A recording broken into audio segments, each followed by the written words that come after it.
Avez-vous déjà regardé le calendrier en vous demandant où sont passées toutes ces années? Après 60 ans, chaque année que nous vivons est plus précieuse, plus pleine de sens. Mais cela amène aussi des questions. Comment garder mon cœur en bonne santé? Est-ce que je fais les bonnes choses pour rester en forme? La vérité, c'est que nous n'avons pas besoin d'être parfaits. Mais il y a quelques habitudes simples, quotidiennes, qui peuvent vraiment protéger votre cœur et vous aider à vous sentir plus vivant. Aujourd'hui, nous allons découvrir 4 habitudes essentielles à ne jamais négliger après 60 ans. Et plus tard, je vous raconterai l'histoire de Tom, un doux rappel que de petits changements peuvent avoir un grand impact.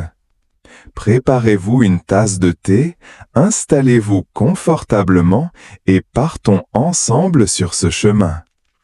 1. Bougez en douceur chaque jour.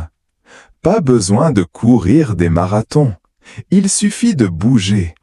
Une promenade quotidienne, un étirement près de la fenêtre, un peu de jardinage léger. Le mouvement fait circuler le sang, assouplit les articulations et remonte le moral.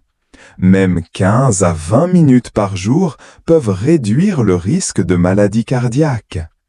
Nancy, une grand-mère de 74 ans, se sentait raide chaque matin. Puis, elle a commencé à faire 10 minutes de yoga léger pendant que la bouilloire chauffait.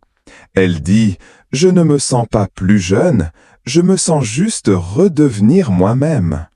Ce n'est pas une question de dépasser ses limites, c'est rester en contact avec son corps, chaque jour. 2. Un sommeil réparateur. Le sommeil est la réparation nocturne de votre cœur.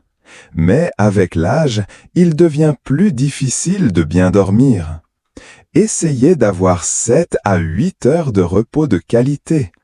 Gardez une routine, éteignez les écrans, peut-être écoutez de la musique douce. Le manque de sommeil augmente la tension artérielle et le stress, 2 ennemis du cœur. Une nuit paisible aide votre cœur à battre calmement et régulièrement. Georges, 78 ans, se réveillait toutes les 2 heures.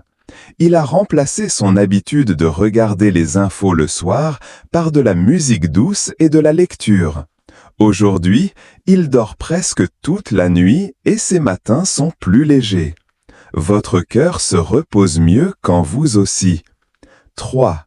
Mangez des aliments naturels, pas industriels. Une des habitudes les plus simples pour protéger votre cœur, c'est de manger des aliments qui savent d'où ils viennent.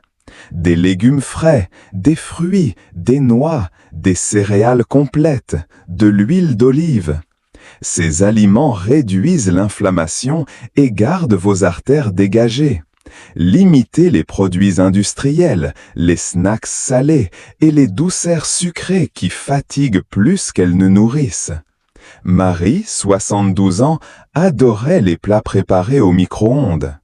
Mais quand elle a commencé à cuisiner des simples soupes de légumes et du porridge le matin, sa tension est tombée et son énergie est revenue. Elle dit « Je n'ai pas tout changé, j'ai juste recommencé à prendre soin de moi ». Votre cœur écoute ce que vous mangez. Nourrissez-le avec amour. 4. Restez connecté aux autres et à un but. La solitude n'est pas qu'un sentiment, c'est un facteur de risque.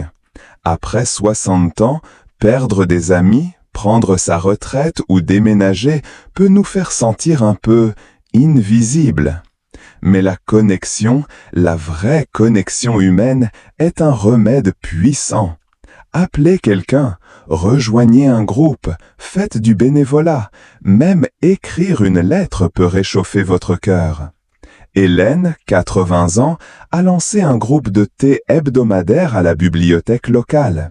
Elle dit « Ça m'a donné quelque chose à attendre avec impatience, et je n'étais pas la seule à en avoir besoin. Quand on se sent vu, le cœur respire plus facilement. » L'histoire de Tom, un doux rappel. Narrateur. Je vais vous parler de Tom. Il n'a jamais fumé, ne buvait pas beaucoup, mais il négligeait les petits gestes. Il passait la plupart de la journée assis, mangeait ce qui était facile, disait qu'il allait bien. Puis, une alerte cardiaque légère, un avertissement, pas une crise.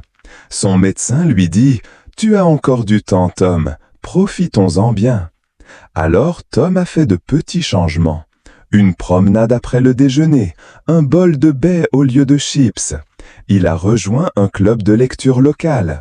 6 mois plus tard, il se sentait plus léger, plus heureux, et son médecin souriait. « Continue comme ça, lui dit-elle, tu as pris un bon virage. » L'histoire de Tom n'est pas rare, elle est simplement